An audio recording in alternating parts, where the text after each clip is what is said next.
Olá, vamos para o nosso terceiro e último módulo sobre o processo de compensação. Neste módulo, nós vamos trabalhar o conceito e as práticas de apuração. É nesse momento que você vai saber o valor que você vai recolher dos seus impostos. O que é importante você conhecer entre apuração e compensação?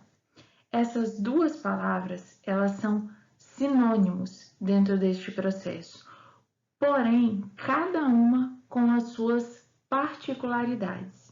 E são esses dois processos que originam dois regimes de apuração específicos, o regime cumulativo e o regime não cumulativo.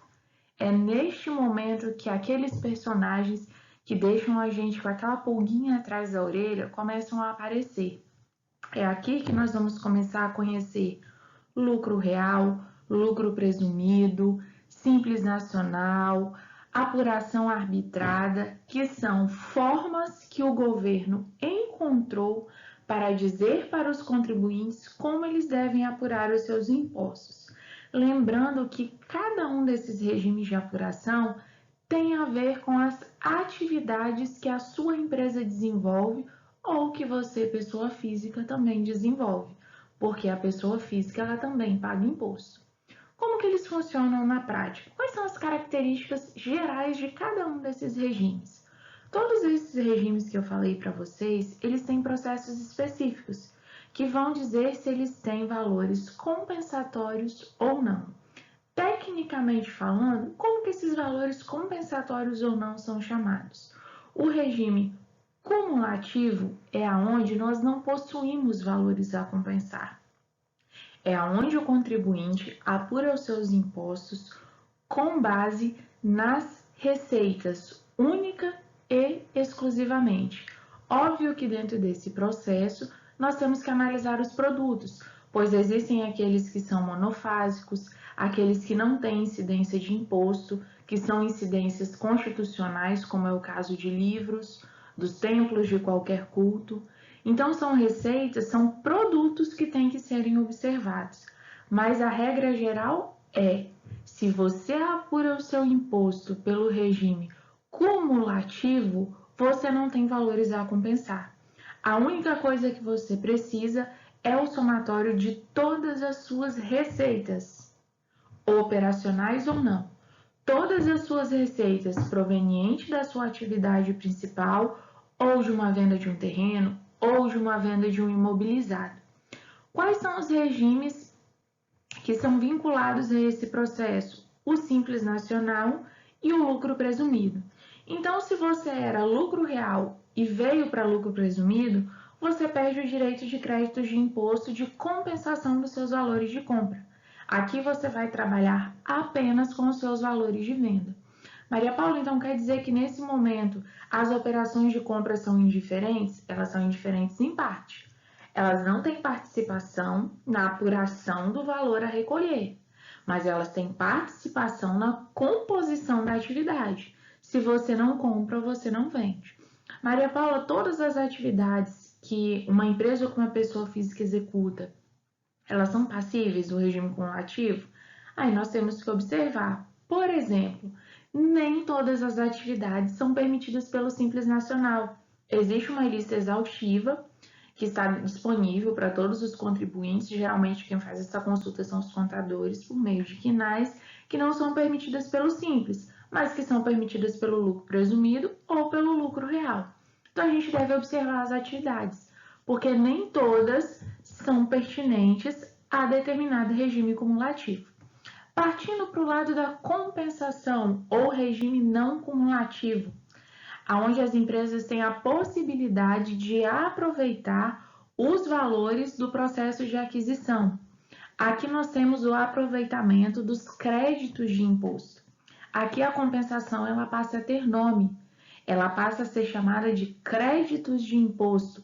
Então é nesse momento que a gente tem o lucro real, o regime ordinário ou popular débito e crédito. É a partir daqui que a conversa sobre a apuração de imposto ela começa a ficar mais ganha um peso maior, porque exige um conhecimento maior da atividade, existe um conhecimento sobre os produtos que estão dentro do processo de produção, dentro do processo de compra e venda, do que realmente da empresa, do que foi adquirido pelos sócios, porque se a empresa compra e vende materiais de limpeza e ela vai lá e compra um BMW, esse BMW não pode entrar no crédito de imposto porque ele não é parte da operação. Ele não poderia nem ser considerado como ativo, ele deve ser considerado direto como despesa. Então, a partir desse momento que a gente começa a analisar o processo, e é aqui que você, profissional, deve conhecer muito bem como a sua empresa funciona.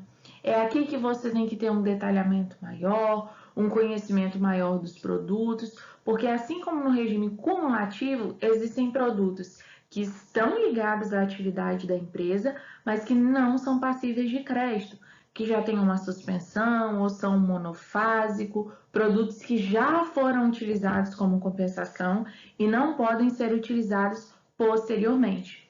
Então, quando você começa a distinguir o que é lucro real, o que é lucro presumido, o que é simples nacional, você já começa a fazer a separação. Isso é compensatório, isso não é compensatório. Então, é nesse momento que você tem o início do processo do seu planejamento tributário. Então, fica mais uma dica para vocês: conhecer o tipo de regime de apuração da sua empresa. O que eu tenho de peculiaridades para você sobre o regime cumulativo? O regime cumulativo, como o próprio nome diz, ele não aborda a compensação de valores. Então, aqui nós temos as receitas como ponto de partida para todo o processo de apuração. Então, nós temos dois passos a seguir. Primeiro, apuração de valores. É o momento que eu vou determinar a minha base de cálculo. Quando falamos de regime de apuração, nesse passo 1, dentro do regime cumulativo, nós temos dois regimes que são característicos desse tipo de operação, que é o Simples Nacional e o lucro presumido, cada um com suas particularidades. No Simples Nacional, nós temos a tributação da receita diretamente pela alíquota do imposto. Óbvio que é feito um cálculo, apura-se a RBT12 e assim sucessivamente. Mas aqui você aplica a alíquota diretamente ao valor das receitas. Então, nós temos como base de cálculo as receitas do mês, ou seja, o total das notas de venda. No lucro presumido, você precisa de ir um pouquinho mais além, porque antes da aplicação das alíquotas dos impostos, nós temos o chamado fator de presunção, que são alíquotas de estimativa de lucro apresentadas pela Receita Federal. Essas alíquotas, pessoal, elas são específicas dos impostos federais, IRPJ e CSLL. PIS e a COFINS, eles seguem o mesmo processo do Simples, tributa-se direto à Receita. Então, é nesse primeiro passo que a gente vai determinar qual é a base de cálculo. No segundo passo, nós só vamos fazer a matemática. Valor da receita vezes a alíquota, que nós vamos ter o valor a recolher. Uma dica importantíssima nesse regime é que nós não vamos ter valores a compensar. Ou seja, a empresa ela só não vai pagar imposto se ela realmente não vender. Ela pode comprar, pode ter vendido 1 milhão e comprado 2. Ela vai pagar imposto em cima de 1 milhão. Eu não tenho direito de compensar esses 2 milhões no meu 1 milhão de vendas e não ter imposto a pagar. Nesse regime, você só não terá imposto a recolher se porventura você não emitir nenhuma nota fiscal ou nenhum recibo de venda. Então, essa é mais uma peculiaridade do regime cumulativo. Ele parece ser um pouco mais fácil que o regime não cumulativo, mas também requer um planejamento tributário, como no caso das prestadoras de serviço no Simples Nacional, que existem muitos profissionais que apontam que o Simples Nacional ele passa a ser desvantajoso do ponto de vista do custo tributário a partir da terceira faixa. Nesse momento, o lucro presumido ele começa a ser mais vantajoso. Mas Maria Paula, quando que eu vou optar pelo regime cumulativo e pelo não cumulativo? Obviamente, se você fatura pouco e você não tem créditos suficientes, você não tem valores de compra suficientes, a sua melhor escolha é o lucro presumido ou simples nacional, ou seja, regimes cumulativos. Então fica mais uma dica para você. Se as suas receitas são baixas e a sua atividade permite um regime cumulativo, vale você fazer um estudo entre o Simples Nacional e o lucro presumido. E no regime não cumulativo, quais são as características? Como é o passo a passo para a apuração dos valores neste tipo de apuração? Aqui, pessoal, a gente vai ter um trabalhinho um pouquinho maior, porque, como eu já disse lá atrás, ele trabalha o resultado da empresa de uma forma mais detalhada. Nós vamos precisar de saber quais são as receitas de venda e quais são as compras que são vinculadas a essa receita. Aqui, nós não temos um fator de presunção de resultado, como no caso do lucro presumido. Aqui nós vamos trabalhar diretamente o resultado da operação. Por isso que ele é chamado de não cumulativo. Aqui nós começamos a ter uns termos característicos do processo, que são os débitos e os créditos. Quem são os débitos do período? São os totais das vendas. Quem são os créditos do período? São os totais das compras. No meio desse caminho, nós temos a alíquota do imposto, pois cada tipo de imposto que é apurado possui uma alíquota específica, e é essa alíquota que determina o que nós chamamos de carga tributária. Então, não é simplesmente eu pegar compras menos vendas. Eu preciso de saber qual é o percentual de imposto que incide sobre cada operação. E esse percentual é chamado de alíquota. Então, além de você saber qual é o valor da sua venda, qual o total das suas compras, você também precisa de saber a alíquota do imposto que vai incidir sobre aquela operação. É importante, pessoal, vocês entenderem que o débito e o crédito, neste momento, não tem a ver com saldo positivo ou saldo negativo.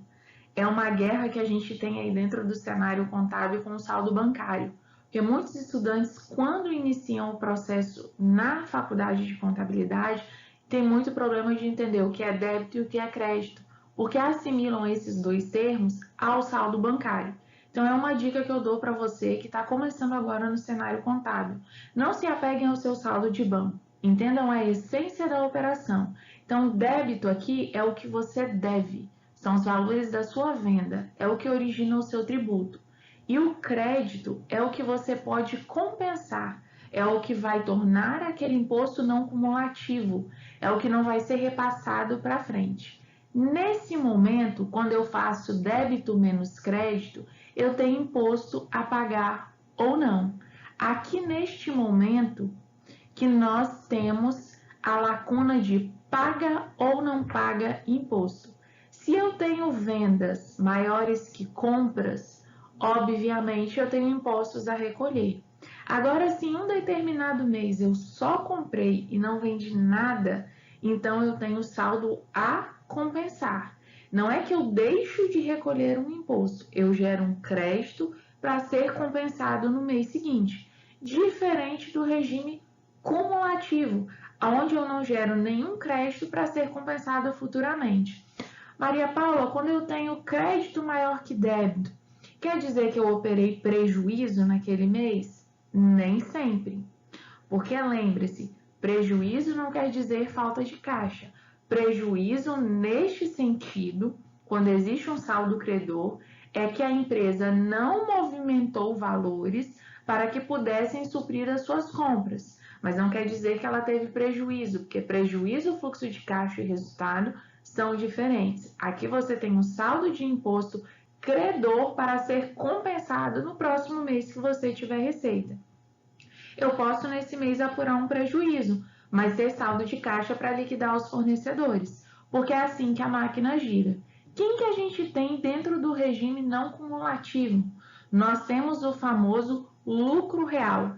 Muitos profissionais da área, quando escutam essa palavrinha lucro real, eles acham que é um bicho de 7 cabeças, mas não é. O lucro real, na maioria das vezes, ele contribui para que a empresa tenha mais controle dos seus processos, tenha mais controle das suas movimentações, porque ele é mais detalhado. Ele não permite que a empresa faça aquela confusãozinha que eu já falei em um dos módulos anteriores do nosso curso, que a empresa confunda o patrimônio do sócio com o patrimônio da entidade, com o patrimônio da empresa. Então, aqui ele trabalha o resultado de uma forma mais coerente e o mais próximo possível da realidade. Então, atentem-se, regime cumulativo trabalha as receitas. No regime não cumulativo, você tem um detalhamento das operações para que você possa pagar imposto ou não, sempre dentro dos processos legais.